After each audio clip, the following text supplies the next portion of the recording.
Bien-aimés, j'espère que vous allez bien. Notre passage de ce matin se trouve dans Luc 9, du verset 43 à 50. En fait, c'est vraiment la suite des miracles accomplis par Jésus, et les disciples sont émerveillés par sa grandeur et sa puissance. Et tout de suite après, le Seigneur annonce aux disciples justement son arrestation prochaine, mais aucun ne fait cas de cette annonce de Jésus. Ils sont comme bouchés, leur esprit aveuglé, et donc ils n'arrivent pas à entendre ce que le Seigneur leur dit. Et tout d'un coup, au verset 46, et voilà que la chair reprend les dessus, ils se mettent à discuter entre eux, qui est le plus grand, qui est le plus petit. Mais Jésus, qui connaît toutes choses, qui sait toutes choses, sait de quoi est-ce qu'il parle. Et là, il va les interpeller pour le dire, leur donner le standard selon le royaume de Dieu, de qui est grand et qui est petit. C'est lui qui est grand, c'est celui qui accueille en son nom un petit enfant, en son nom, l'accueille lui. Et c'est lui qui l'accueille lui, accueille aussi celui qui l'a envoyé, c'est-à-dire Dieu le Père. Alors celui-là, c'est lui qui fera cela. Ça sera celui qui est plus grand, selon le royaume de Dieu, selon les standards de Dieu. Et alors, c'est un appel d'abord à l'obéissance, aux exigences de la parole de Dieu.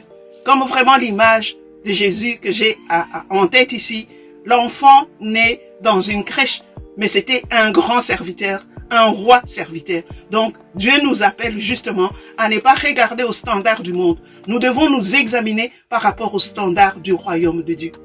Et alors, voilà que au verset 49, un des disciples interroge Jésus sur cette personne, en fait, qu'ils ont rencontrée et qui est en train aussi de chasser les démons au nom de Jésus. Alors, le Seigneur va lui dire, écoutez, à partir du moment que c'est au nom de Jésus. C'est-à-dire, si nous avons les mêmes seigneurs, la même doctrine, la même foi, basée sur la parole de Dieu, alors nous pouvons marcher tous dans l'unité et être dans la tolérance. Parce qu'en fait, cette personne chassait les démons au nom de Jésus. Ce n'était pas en son nom propre ou au nom de quelqu'un d'autre, mais il chassait les démons au nom de Jésus. Donc Jésus était son sauveur et son Seigneur. Comme quoi, au milieu de nous, si nous avons la même foi, nous croyons au même Seigneur, nous entendons la même parole de Dieu, alors là, nous sommes chacune de nous une pierre vivante, chacune placée à sa place pour accomplir le service auquel le Seigneur l'a appelé. En ce moment-là, peu importe le vent, peu importe la tempête, peu importe l'ouragan qui peut s'abattre sur nous, l'édifice tiendra. Pourquoi? Parce que chacune de nous connaît sa place, chacune de nous se trouve à sa place et accompli, c'est pourquoi le Seigneur l'a appelé. Alors je veux nous poser une question ce matin. Tous ces enseignements que nous entendons, dimanche après dimanche, pendant la semaine, qu'est-ce que cela produit comme fruit dans nos cœurs? Sommes-nous aveuglés, avec un entendement limité, comme les disciples au moment où le Seigneur leur annonce qu'il sera arrêté bientôt? Et comment nous comportons-nous, par exemple, les uns vis-à-vis les autres?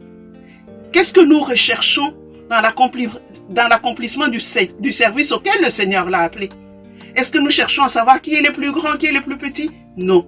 Le Seigneur nous a donné ici un standard par rapport auquel nous devons nous examiner. Alors je nous invite à ce matin, chacune de nous, à s'examiner par rapport à cette parole de Dieu et à demander au Seigneur vraiment de nous aider afin que nous puissions vraiment nous aligner sur ces standards afin que son œuvre aille de l'avant. Agréable journée, soyez bénis.